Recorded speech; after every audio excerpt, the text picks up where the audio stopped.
dilúvio caiu antes da arca ficar pronta? Não caiu. Mas quem é que construiu a arca? Foi Deus? Hã? Quem foi? Então quem é que constrói para assumir aquilo que Deus está removendo? Quem tem que construir essa pessoa, esse lugar? Sou eu. Então não foi Deus que construiu a arca, não. Deus estava construindo Noé enquanto Noé construía a arca. O dilúvio não caiu enquanto a arca não ficou pronta. Os filhos de Eli não morreram enquanto Samuel não estava pronto. Saul não morreu até que Davi estivesse pronto. Então eu digo com todas as letras, Deus está aprontando algo para assumir o que Ele está removendo. Amém? Ele não removerá até que tenha preparado o novo para assumir o que Ele está removendo. E nós ficamos discutindo por coisa que está caído. Está caído, viu? Fulano está caído, fulano está caído, a igreja está caído. E nós estamos focados no que Deus está removendo, quando você deveria estar focado em se preparar para assumir alguns lugares que vão ficar vazios. Vão ficar vazios, pastor Saulo.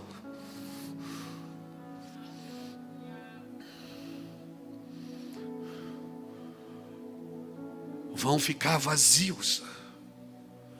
Só que ninguém te vê derrubar leão e urso. Como ninguém te vê, não tem aplauso, não tem plateia. Mas você sabe que está derrubando. Você sabe. Sabe ou não sabe? O leão de manhã, o urso de tarde. E pensa que pode descansar. Não, irmão. Esse é o nosso problema. Nós só achamos que Deus nos usa quando tem alguém assistindo ou quando a câmera está ligada. Não, querido. Deus está te preparando.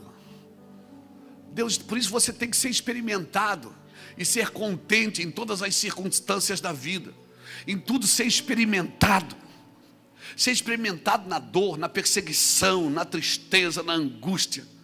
Amém? Porque a glória de um homem não está no primeiro tapa, está no segundo. Como é isso? Quando alguém dá um, você dá o outro lado. Ninguém dá um aleluia, mas amém. A glória de um homem está na segunda milha.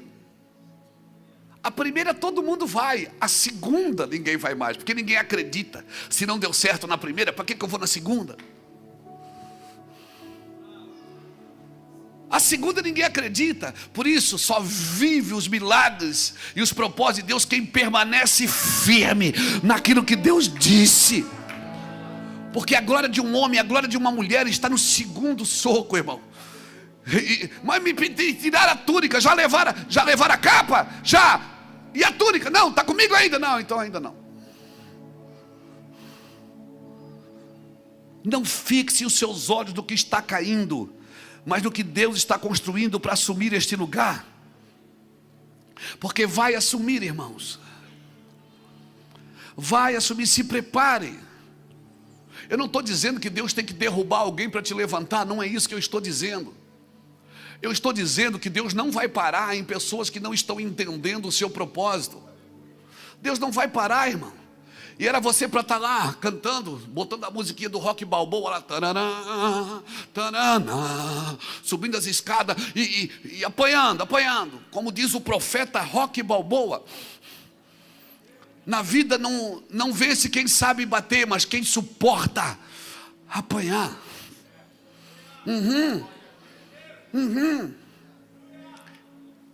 Não, irmãos, isso é para te treinar. Isso é para te treinar. Cutuca alguém que está do seu lado e canta a musiquinha para ele. Não, estou brincando.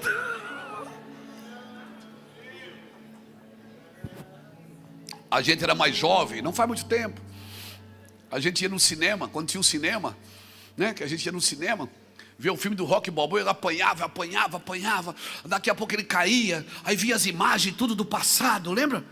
As imagens, Rocky, aí daqui a pouco colocava a musiquinha, ele ficava, ele levantava assim, Aí nós começávamos no cinema, já sabia que o pau ia pegar, meu filho. O mocinho ia ganhar a luta. Aleluia. Glória a Deus. Rocky Balboa. Meu irmão. Aleluia. Glória a Deus. Mas a gente apanha, já cai. Já sofre. Já desiste. E já fala besteira. Vou parar. Estou cansado. Não aguento mais, né, amor?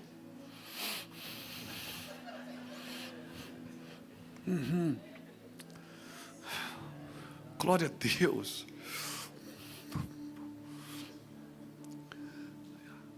Você cansa, não vê futuro. Por quê? Porque você sai da agenda de Deus para olhar para a sua agenda. E na sua agenda não tem sucesso, porque você tem que fazer alguma coisa para vencer. Mas na agenda de Deus, querido, já está consumado. Na agenda de Deus já está consumado. Aleluia, o Cordeiro foi sacrificado antes da fundação do mundo. Na agenda de Deus já está tudo pronto, meu filho. Aleluia. Eu vou dizer uma coisa para você que Danduque diz para mim sempre que eu ligo para ele. Ele disse, eu vejo você no futuro, Luiz, e você está muito melhor do que hoje.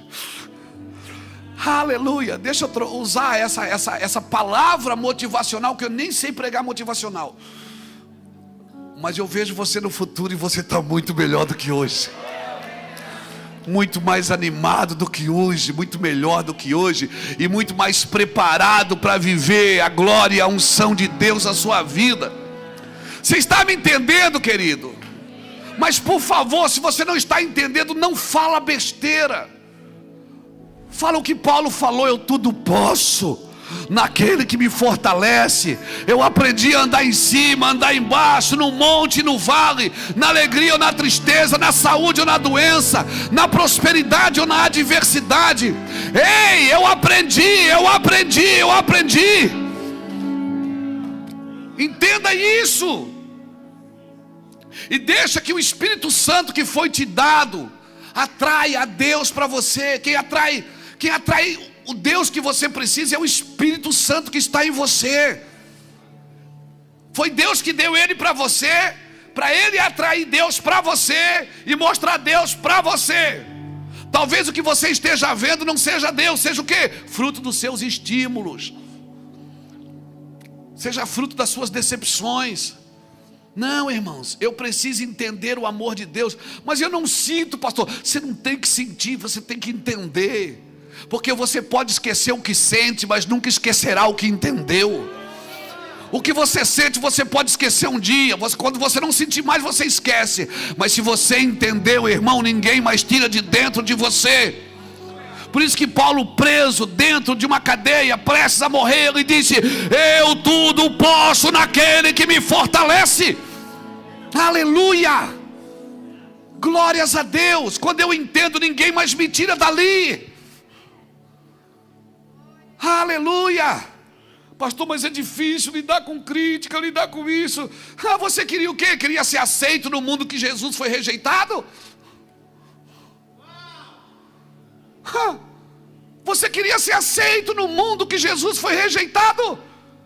Você quer ser aplaudido no mundo que Jesus foi crucificado? Você quer estar sempre de pé no mundo caído? Sabe, a única maneira de ficar de pé nesse mundo caído é pedindo socorro, é pedindo ajuda, é dizendo, me ajuda e me tire daqui.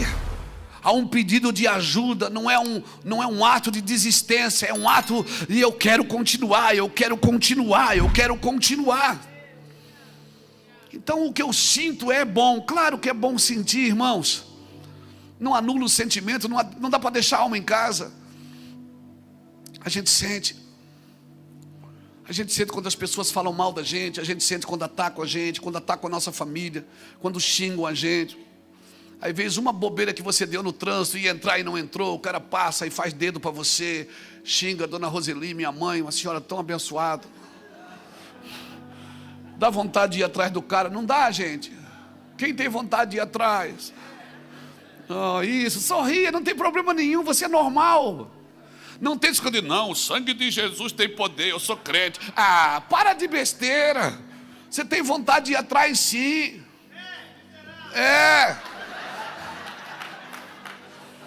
Nem conheço o cara, já estou com raiva dele, não é?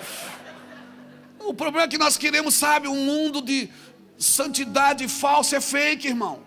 Porque se toda a santidade que eu conquistei é só fruto do meu esforço, isso não é santidade, é orgulho religioso.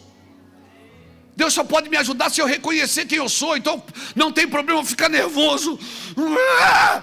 Miserável, né? O problema é eu parar e dizer: Deus, me guarda. Eu não sou esse homem. Eu sou teu servo. Eu ainda sou pastor.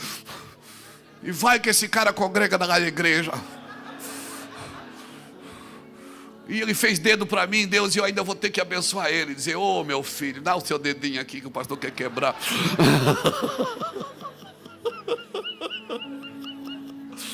O problema é que a gente quer posar de bacana. Tá tudo certo, como é que está, meu? A gente até muda para falar de Deus, muda a voz. Como é que está, irmão? Eu não estou na bênção.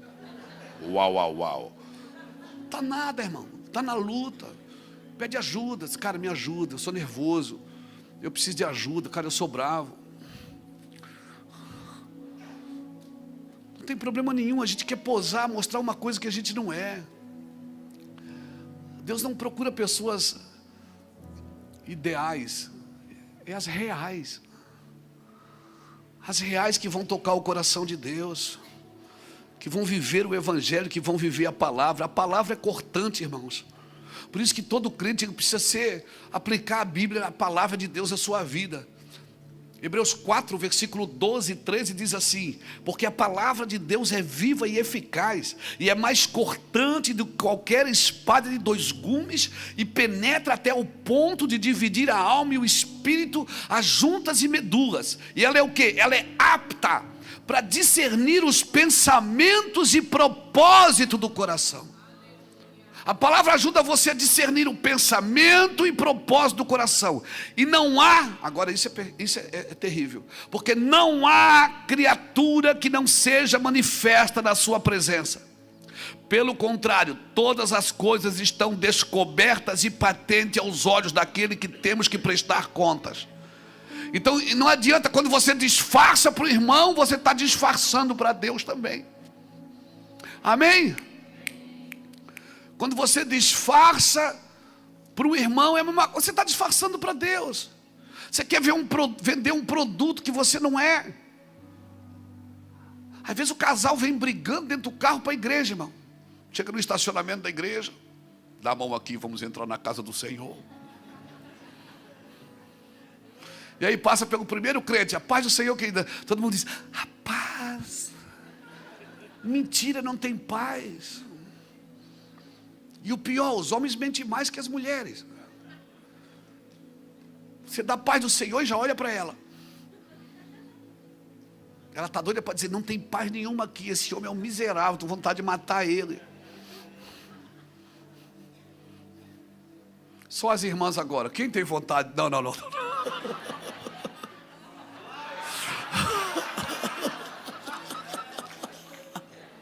Estou falando deles, amor. Esse povo aí, ó. Nós é outro nível, mano. Nós somos pastor presidente. Entendeu?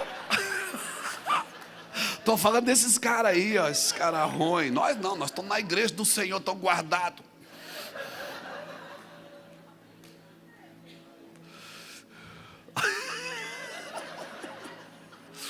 Aleluia.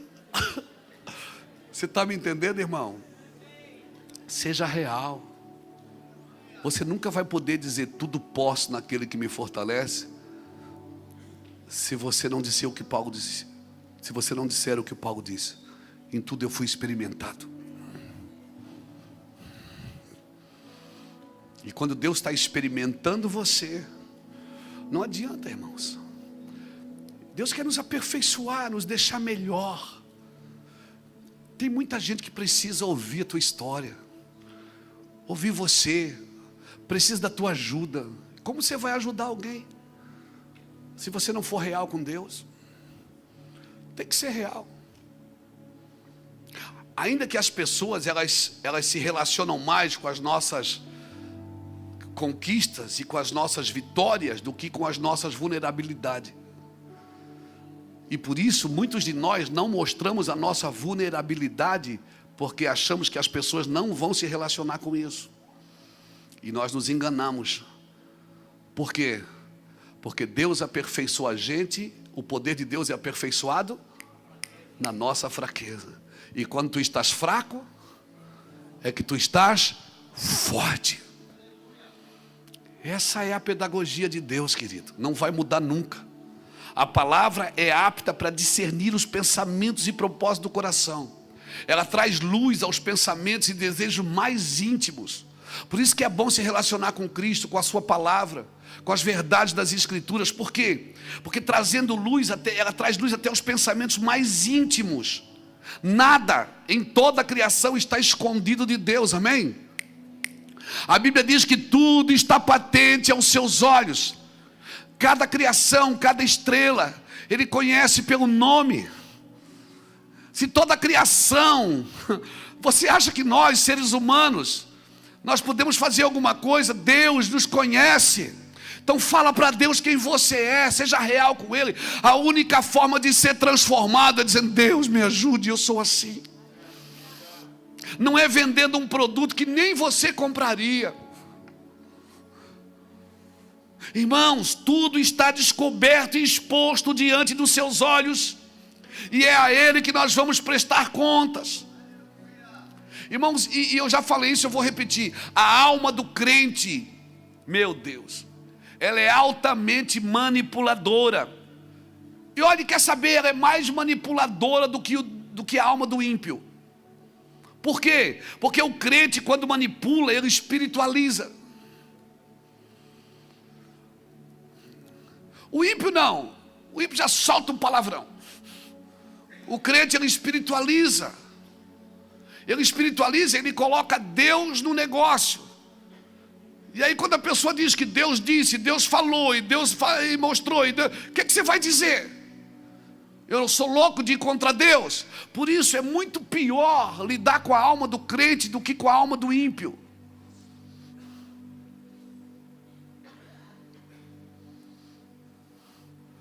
Por quê? Porque nós muitas vezes espiritualizamos a manipulação. Botamos Deus no meio e dissemos coisas que Deus não disse.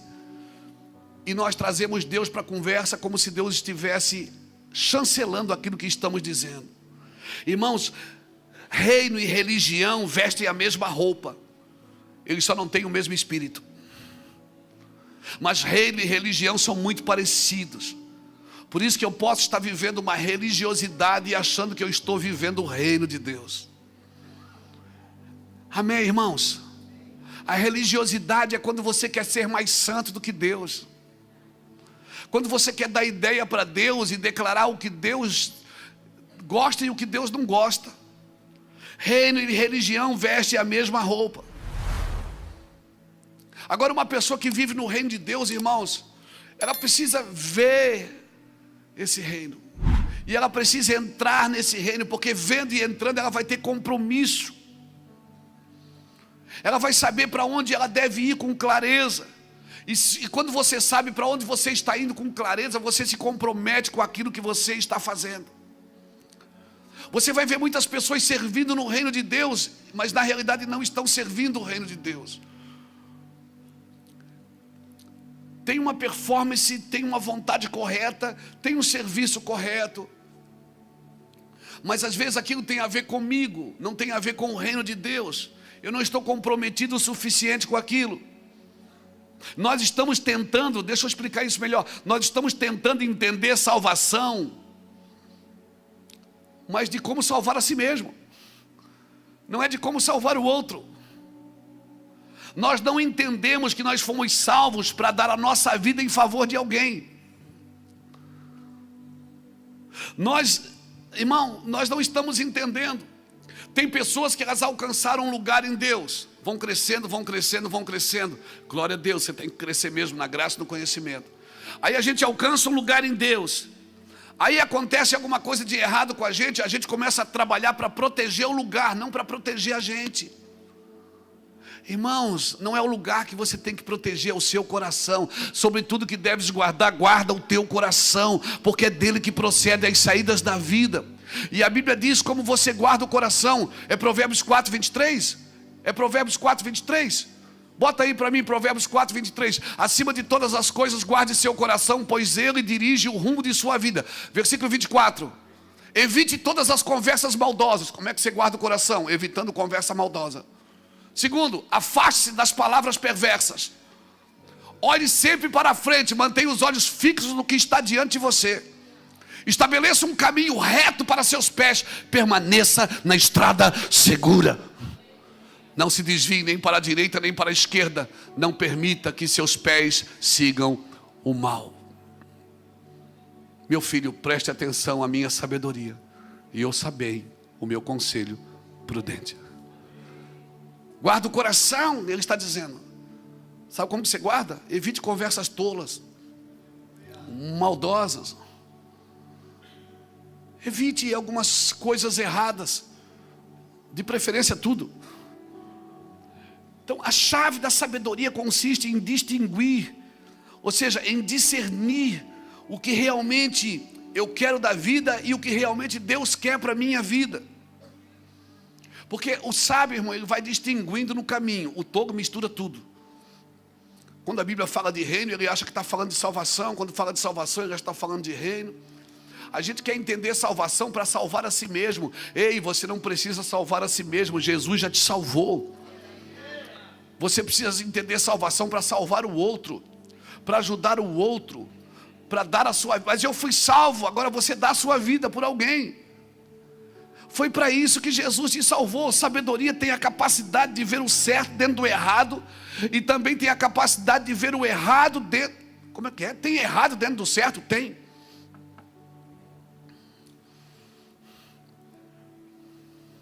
Sabe, essa semana eu estava orando, dos períodos ali de oração, Jesus falou assim para mim: Luiz, você acredita que eu posso ser glorificado numa coisa que você fez errado? Eu disse, claro que não. Ele disse, mas eu posso. Eu disse, como? Ele disse, se você se arrepender.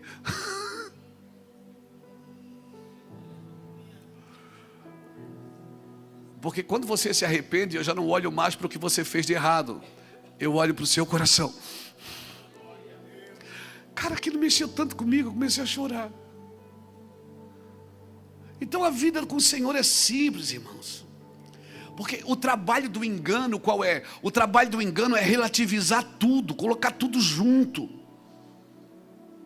É achar que todo mundo que me elogia está me abençoando, e todo mundo que me critica está me amaldiçoando. Tinha uma mulher que elogiava Paulo, e Paulo mandou ela calar a boca e disse que ela estava endemoniada. E a Bíblia diz, bem-aventurados sois vós quando mentindo disserem todo mal contra vós. Eu digo, não, aí não, Jesus. Aí não, varão. Aí não. Então, a sabedoria, o temor do Senhor, ele vai alinhando o nosso coração para a gente separar o adorador da adoração. A sabedoria é a capacidade de discernir em favor da vida. Por isso eu preciso discernir. Eu preciso ajudar e servir pessoas. Mas eu também preciso dizer para as pessoas que elas têm que nascer de novo. Senão você corre o risco de ajudar sempre a mesma pessoa pelo mesmo motivo a vida inteira. E ela nunca recebeu uma palavra de crescimento. Olha o que diz Romanos capítulo 6, põe aqui para mim, Romanos 6, versículo 20 a 23. Romanos 6, 20 a 23, diz assim: quando eram escravos do pecado, estavam livres da obrigação de fazer o que era certo. O qual foi o resultado? Qual foi o resultado? Hoje vocês se envergonham das coisas que acostumavam fazer, coisas que acabam em morte. Alguém se envergonha daquilo que já fez no passado? Quer falar sobre isso? Não. Claro que não. Agora, porém, estão livres do poder do pecado e se tornaram escravos de Deus. fazem aquilo que conduz à santidade e resulta na vida eterna.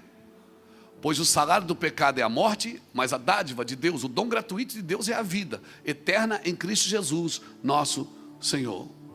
Paulo está dizendo o seguinte: quando eu era escravo do pecado, eu estava livre da obrigação de fazer o que era certo, porque eu estava na lama mesmo, e pronto, final.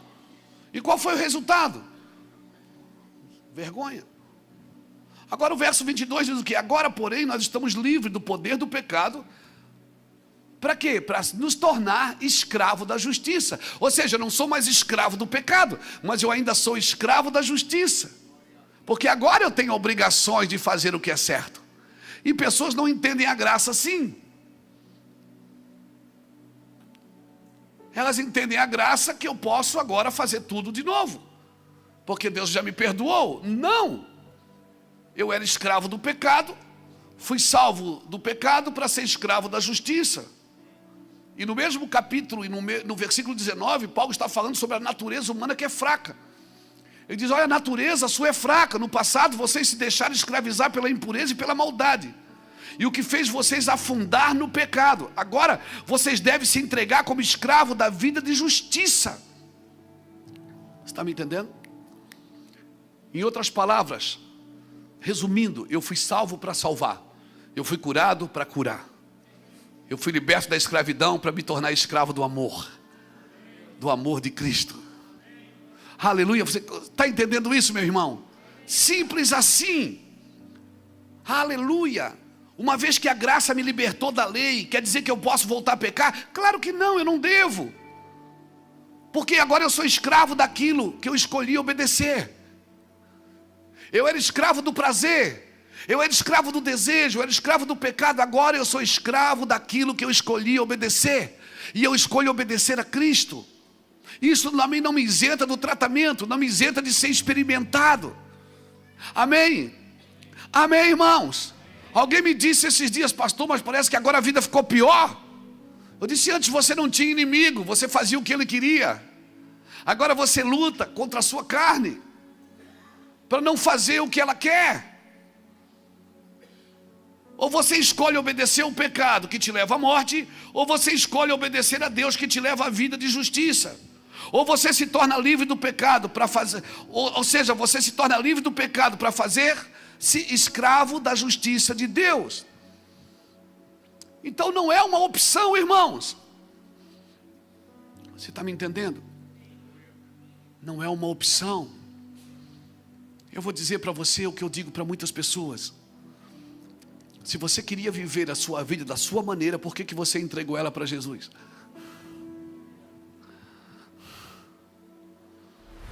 Se você queria viver do seu jeito, da sua forma, por que você entregou sua vida para Jesus?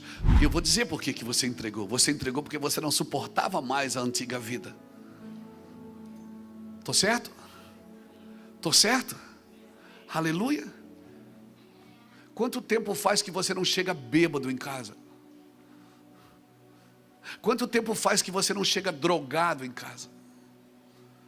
Quanto tempo faz que você não trai o seu cônjuge? Quanto tempo faz que você não toma nada de ninguém? Quanto tempo faz que você não pensa mal dos outros sem lutar para se livrar disso?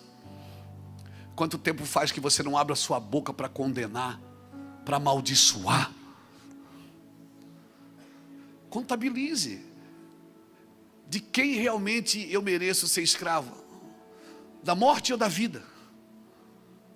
Aleluia. Amém, irmãos? E aí, tem pessoas, eu até falei isso ontem aqui no Café de Pastores: Deus é criador, é ou não é? Mas tem pessoas que usam ele como criado, para tirar a sua dor. Ou seja, tem gente que ainda acha que Deus cria dor. Tem pessoas que criam a dor, a sua própria dor, obedeceram, fizeram escolhas, criou uma dor, agora está usando Deus como criado para tirar a dor que Ele mesmo criou. Deus é criador, irmãos. Não significa que Ele não faz a ferida e também sara. Não significa isso. Se Ele faz a ferida, Ele sara. Mas se quem faz a ferida sou eu, Ele também sara, pastor? Sara. Mas Deus não é meu criado. Ele não é meu criado, Ele é o Criador. Então, por favor, entenda isso e peça ajuda, irmãos. Peça ajuda. Ontem nós estávamos com essa casa cheia de pastores aqui.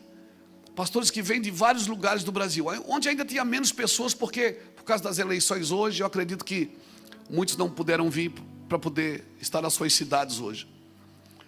E eu falei para eles, sabe, pastor, uma das coisas mais corajosas que você vai falar para alguém na sua vida é: me ajude. E todos aqueles que pedem ajuda e se deixam ser ajudados. Porque às vezes o camarada pede ajuda, mas não se deixa ser ajudado. Estão de pé. Todas as pessoas que pedem ajuda e se deixam ser ajudados estão de pé. Por quê, irmãos? Porque Deus, Ele te ajuda. E Ele sempre tem pessoas que vão te ajudar também. Então eu queria deixar essa palavra para você. Guarde essa frase: eu tudo posso. Esse cara estava preso quando falou isso. Uma das últimas cartas que ele escreveu, teologicamente conhecido como a Carta da Alegria. Porque muitas vezes nesta carta de Filipenses ele diz: alegrai-vos comigo no Senhor. Um homem que entendeu a razão da sua prisão, entendeu a razão da sua morte, entendeu a razão das suas perseguições, das suas cadeias. Ele entendeu, irmãos. Amém, irmãos? Ele entendeu. Guarde essa palavra: tudo posso naquele que me fortalece. Quando você tiver de frente com alguma situação e você não saber como resolver, fecha os olhos e ora. A não ser que você esteja dirigindo. E daí você fecha e não abre mais.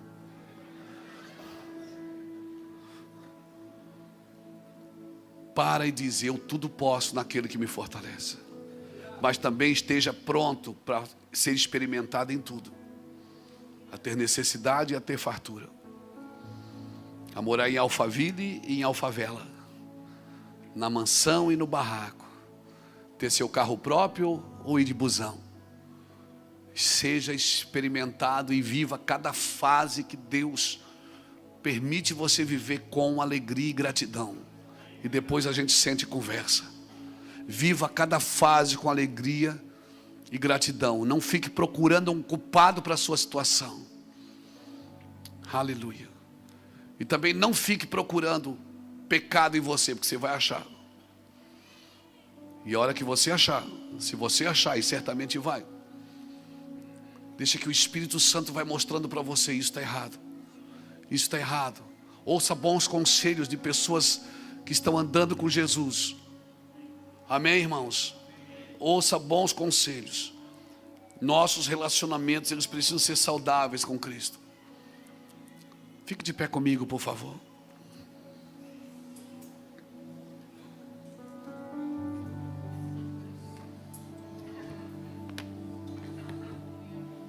Aleluia.